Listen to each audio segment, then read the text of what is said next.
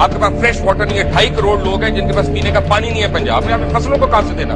یہ ہمیں کہہ رہے ہیں ریشنلائز کریں ہم. People are dying. You want us to be rational?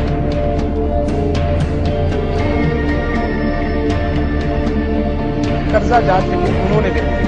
یہ وہ میاں نواز شریف صاحب کا میں اس لیے کہہ رہا ہوں کہ 123 خرچے میں انہوں نے اپنے سارے جمع کرائے تھے. جو 33 لاکھ روپے روزانہ خرچہ کرتے ہیں وہ پاکستان. یہ ہے پاکستانی سیاست. ٹیکس کتنا جمع کرایا 2004-05 میں؟ کوئی نہیں. اگر آپ آصف زرداری صاحب کا ٹیکس دیکھیں تو شاید 30 یا 40 ہزار روپے ان کا ٹیکس جمع ہو. اتنی بڑی بڑی پراپرٹیز کیسے بنتی ہے؟ یہ اس سے اکلوتے سیاستدان ان کی پارٹی کے ہیڈ سے اس لیے ان کا ذکر کر رہا ہوں. اور ہم نے پچھلے 30 برسوں سے 1 پیسے 5 پیسے 10 پیسے اور 25 پیسے کا کوئی سکہ نہیں دیکھا. کیوں؟ کیونکہ اسٹیٹ بینک یہ سکے جاری ہی نہیں کر رہا. لیکن آپ حکومت کا کمال دیکھیے کہ حکومت جب بھی پیٹرول گیس اور بجلی کی قیمت میں اضافہ کرتی ہے تو اس میں روپوں کے ساتھ ساتھ پیسے ضرور شامل کر دیے جاتے ہیں. مثلا آپ کل کے اضافے ہی کو لے لیجئے. حکومت نے کل پیٹرول کی قیمت میں 5 روپے 92 پیسے اضافہ کیا، جس کے بعد پیٹرول کی قیمت 62 روپے 13 پیسے، ہائی سپیڈ ڈیزل کی قیمت 62 روپے 65 پیسے اور لائٹ ڈیزل کی قیمت 54 روپے 94 پیسے ہوگی. اب سوال یہ ہے کہ ملک میں جب پیسے کا سکہ ہی موجود نہیں تو جب کوئی شخص 1 لیٹر پیٹرول ڈلوائے گا تو کیا پمپ کا کیشیئر اسے 87 پیسے واپس کرے گا؟ یقیناً نہیں کرے گا. چنانچہ اسے لازماً 62 کی جگہ 63 روپے ادا کرنا پڑیں گے. اب آپ مزید دلچسپ صورتحال بھی ملاحظہ کیجئے کہ پاکستان میں روزانہ 3,20,000 بیرل پیٹرول فروخت ہوتا ہے اور اسے اگر ہم لیٹرز میں کیلکولیٹ کریں تو یہ 5 کروڑ 8,80,000 لیٹر بنتے ہیں.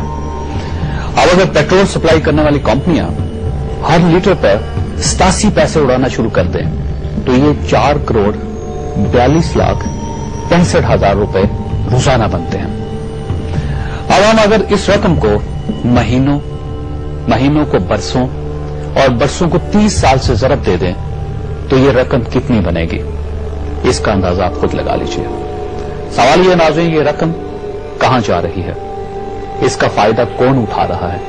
اور جب ملک میں پیسے کا سکہ ہی موجود نہیں تو حکومت سکوں کو معیار بنا کر قیمتوں میں اضافہ کیوں کرتی ہے؟ ہم اگر اس سوال کا جواب تلاش کریں تو مجھے یقین ہے کہ یہ پاکستان کی تاریخ کا سب سے بڑا اسکینڈل ہوگا.